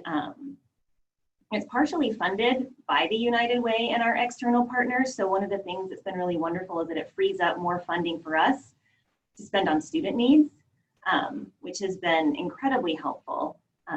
We are a MyBridges navigation and referral partner. And so Angie, our community schools partner through the United Way, and then also our director of student access and resources, Julie Dill, who is also part of our My Best team and I think on the call, have been trained to help students navigate the MyBridges process. And so, as we get referrals from students, from faculty, from staff about students that they're concerned about, students who are in need, it's a really wonderful person to be able to kind of reach out to help support these students as they, try to navigate, yes, some of the things that we have available on campus, but since we're smaller, we don't have some of the same resources available on campus. Plus, some of our students live so far away from campus, it wouldn't be practical for them to utilize them anyway. So having this connection to with the United Way for Angie to connect students to the resources within their community has been wonderfully helpful. We also partner with the Lakeshore Food Network. It's a food pantry in Mason County that's available to all West Shore students. And then also we have found that, of course, mental health needs, we're even more aware of them during COVID than we were before. And so we're expanding those offerings right now. Our dean is in talks with the United Way and Community Mental Health to expand that partnership even further, and so that we can have broader hours of counselor availability for students who are in need of some mental health counseling. Great, thank you so much, Annie. And Paige, again, a little bit of a twist of a question. So Lori has talked a little bit about the college response internally with internal practices and partnerships.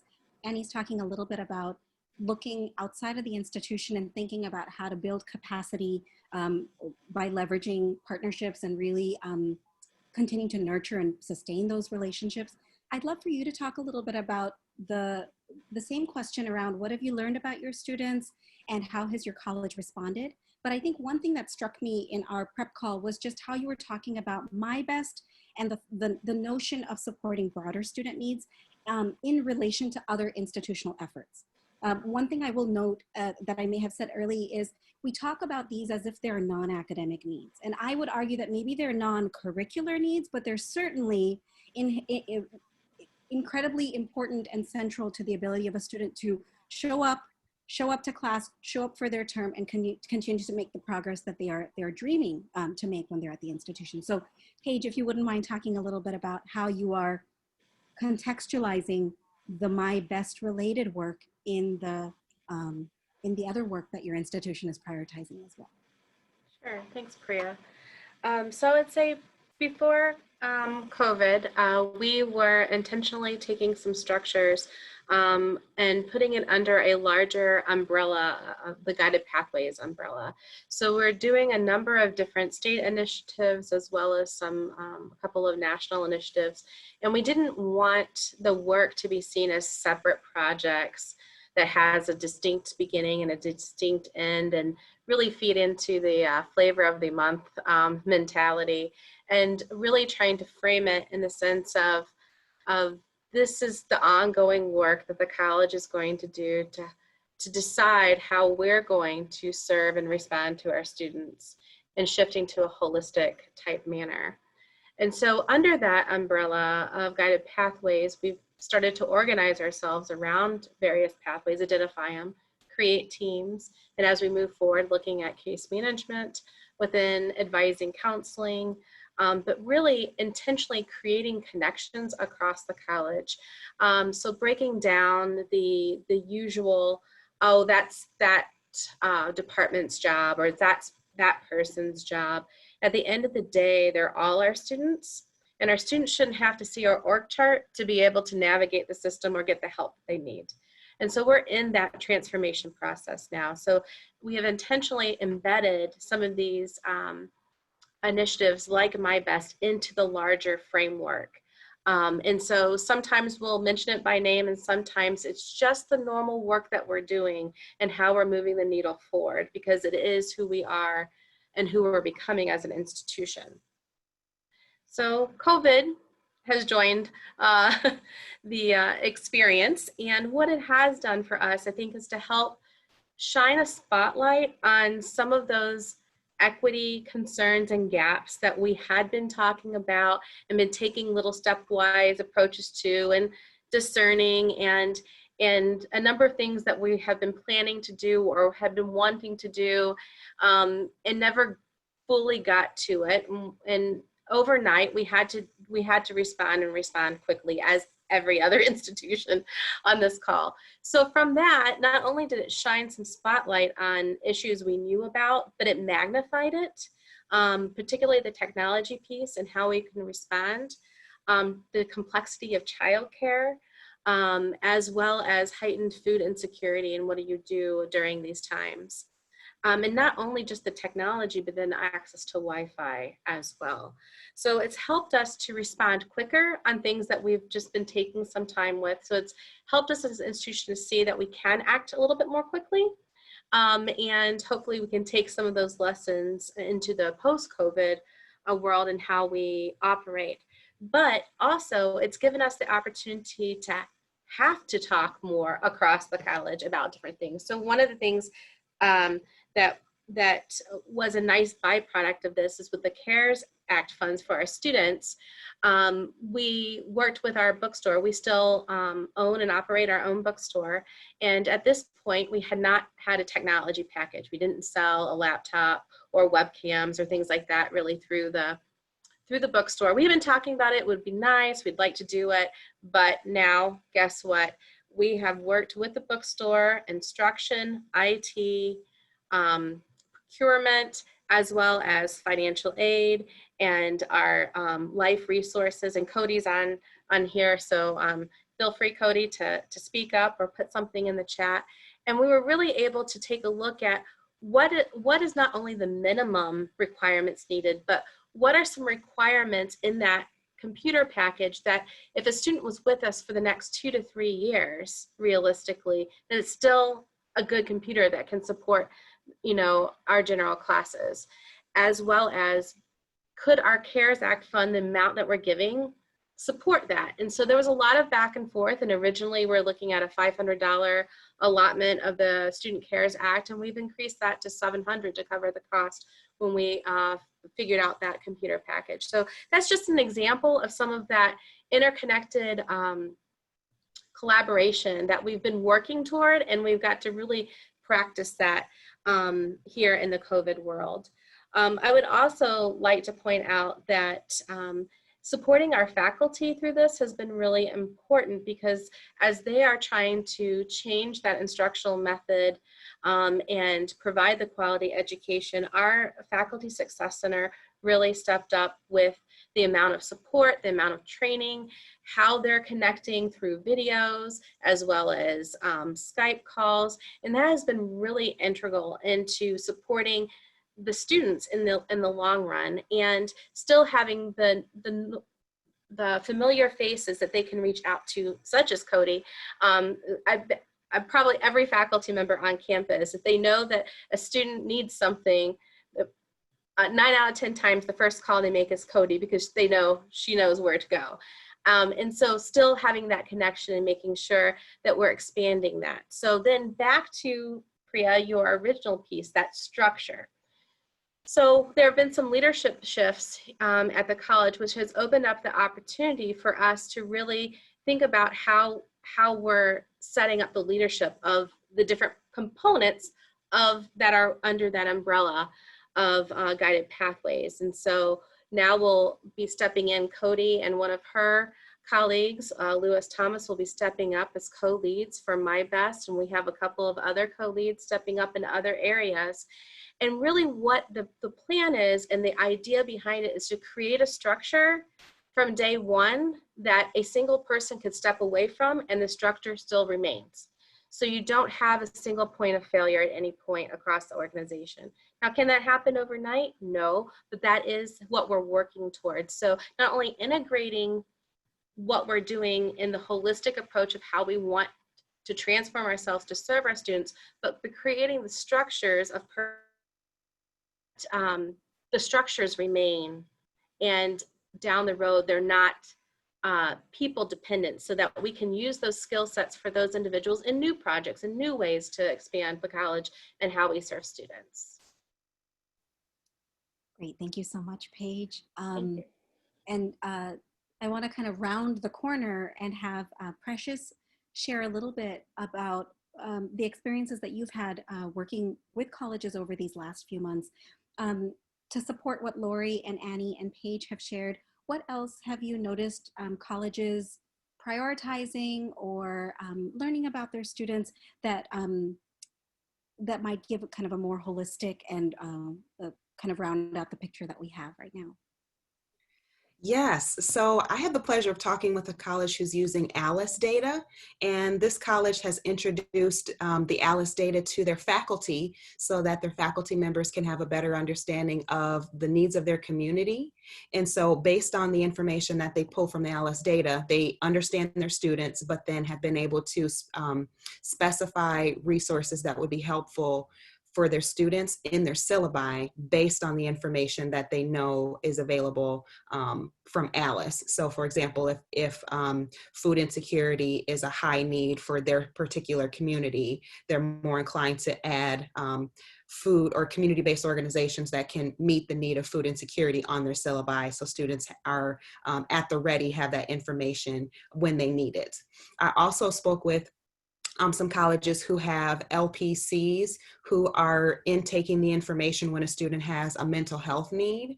And so as they are referring the student out to a mental health resource, they are also showing the student the MyBridges tool, and where they can access the MyBridges tool to find other needs to meet their needs. So for example, childcare might be a need that they have.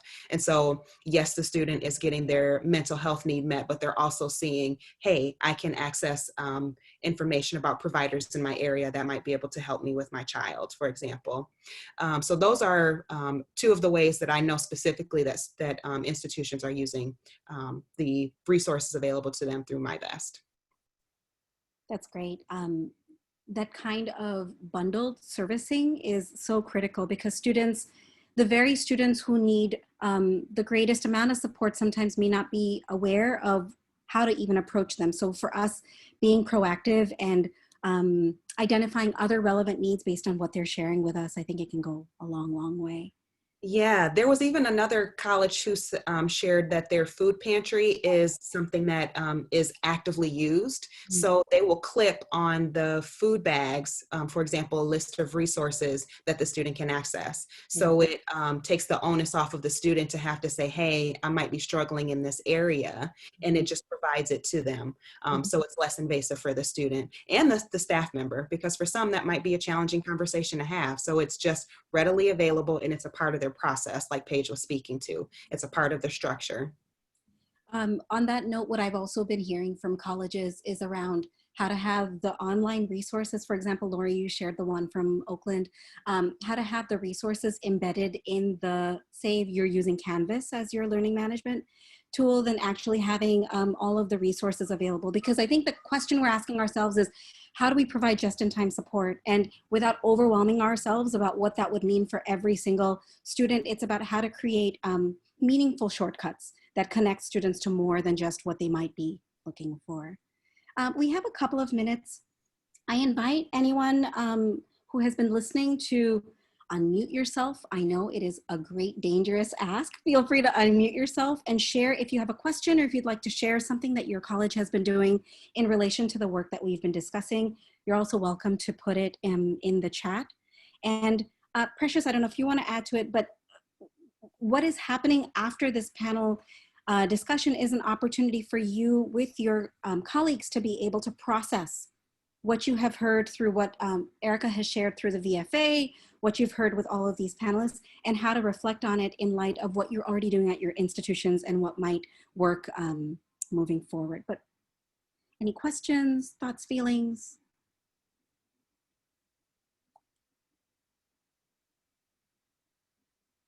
Lori, would you like to add a little bit of context to the to what you just popped in the chat?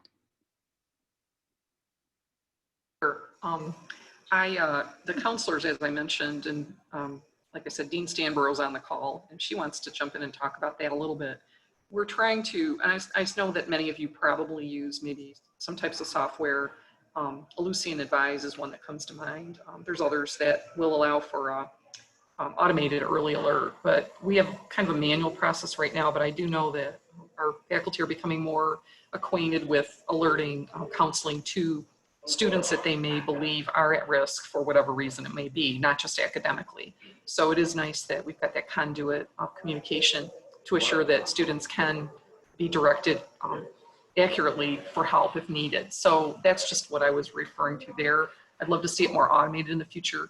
I will tell you that embedding it into our platform is a great idea. We've discussed that too. We're still kind of working on that. It gets a little tricky. I think that in the remote environment particularly, we're trying to embed a lot of things, and that's a very important initiative, of course, but it gets a little crowded. So we're still kind of working through the discussions about that. So. Thank you. And Precious, I can, oh, Paige.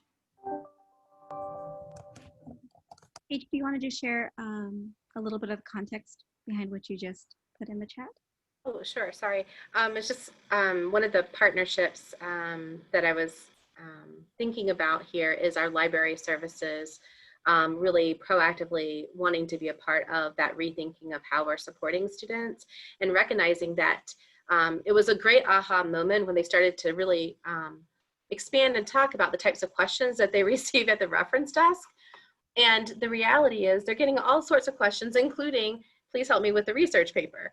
And so they are looking to be part of it. And so we're looking at how we fold that in a systematic way and get them and make sure that they're getting all the fresh information as part of our team. So it's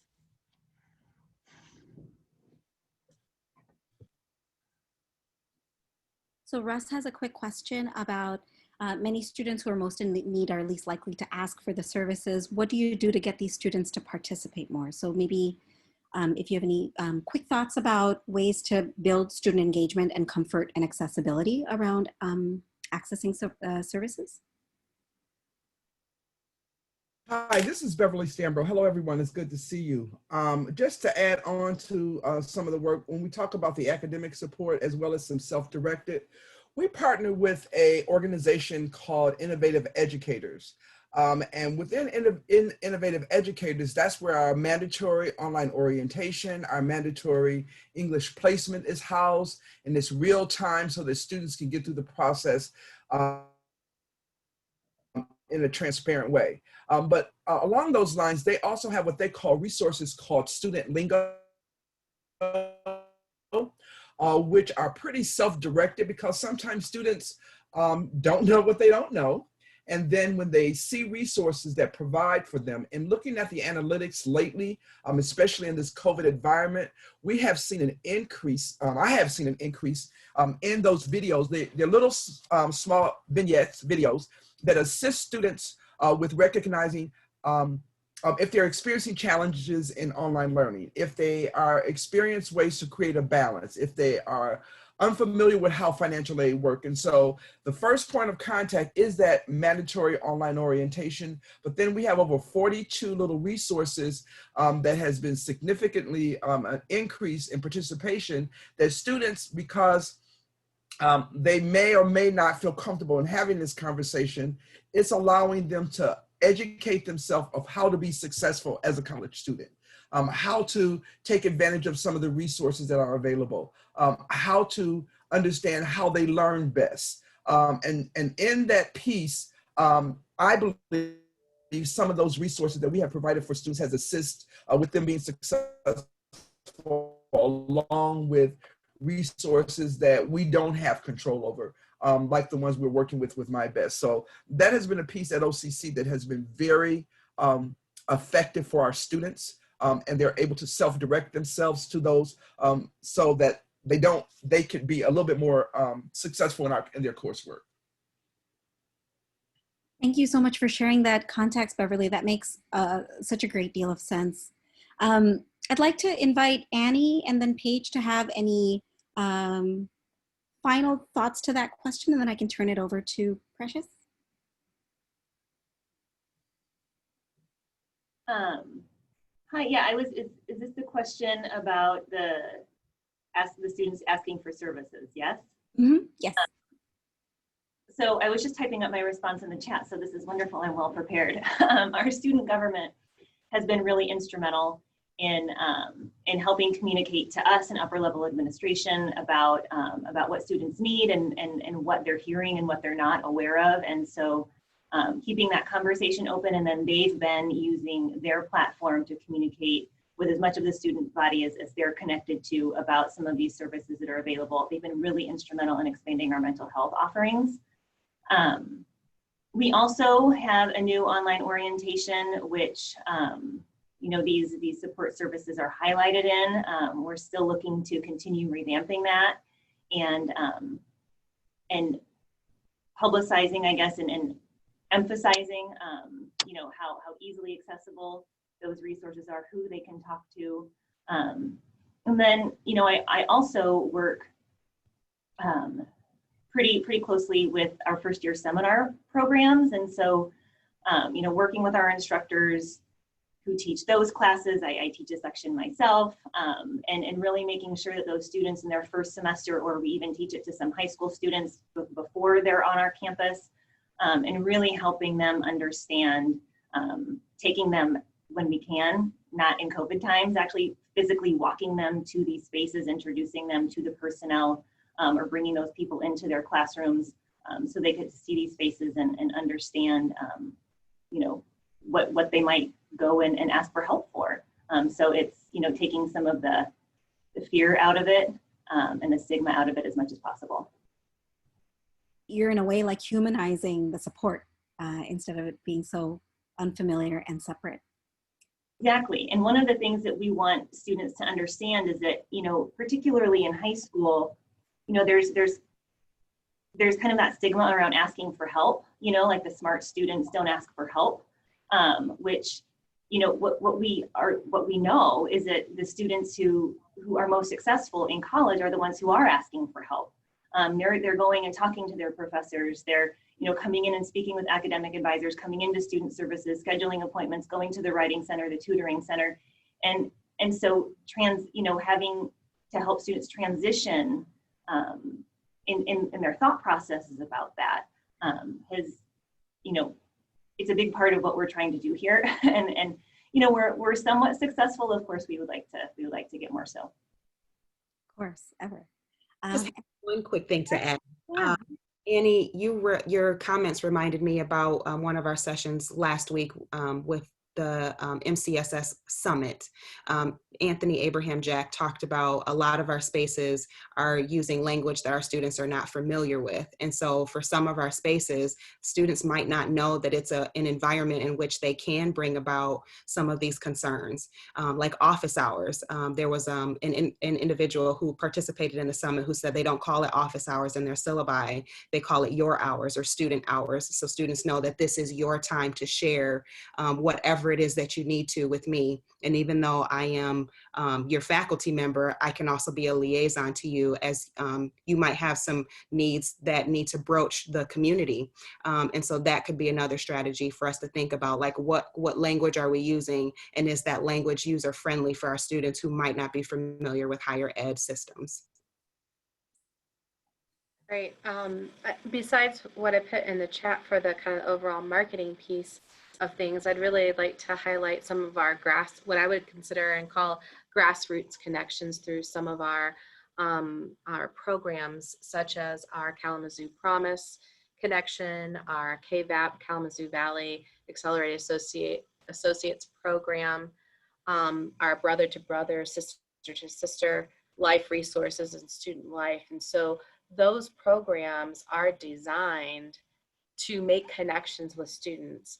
And through that, and building the relationship and building the trust, because it often is built on trust, then you can get the information out and build the willingness to seek out help or the knowledge from peer to peer what is available. And so really I call that our other approach from the grassroots on our various programs. And that connection and that trust is so important.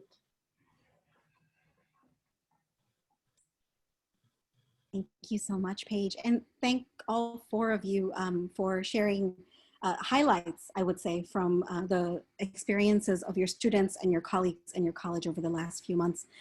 Precious, I'd like to turn it back to you to transition people into the, I think, last portion of the day.